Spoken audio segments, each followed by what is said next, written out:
the forest. Around the banks grow plants that are useful in my work. Things that will heal, and others hurt. Though I sell the latter to no one in Edda's meadow, I'm not a fool. I don't pass myself off as a doctor. There's one comes each month from the bigger city 3 towns over. But I live here, and can be found day or night.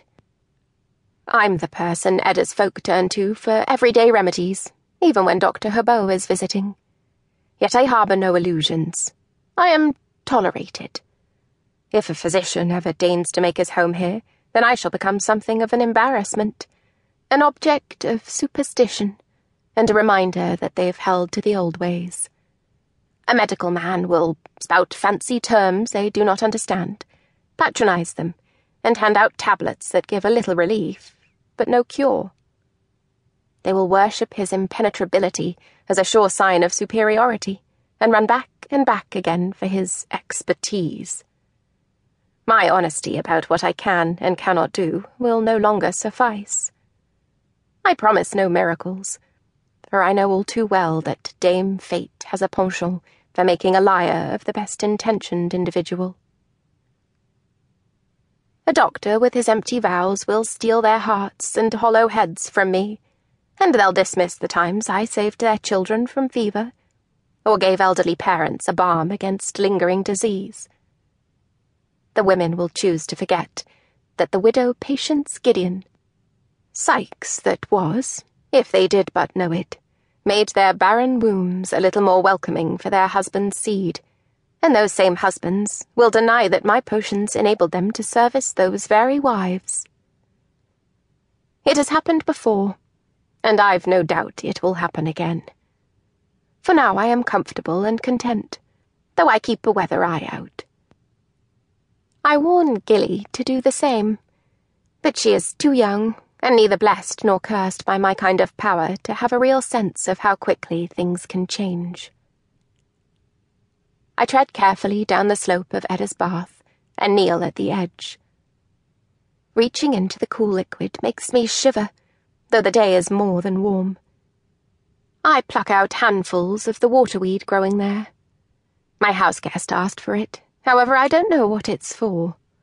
Her knowledge is different to mine, and I'll ask her how to use it, then write it down in the book I keep wrapped and buried in the cellar. I pick more, shake away the excess water, and put it in my basket next to the nightshade and mushrooms, the angelica, rue, henbane, wood sorrel, mullein, willow bark, woodbine, and pepperwort. There was a time I thought I would never do magic again, but it would have been easier to stop breathing. I'm simply far more careful about what I do. On the surface floats my reflection. Not so bad. I've just crossed to the wrong side of 50, but could pass for younger, with my clear green eyes, still pale skin, and dark hair as yet untouched by white. There are fine lines, though, around my mouth and across my forehead, which Mother always claimed as a sign of intelligence.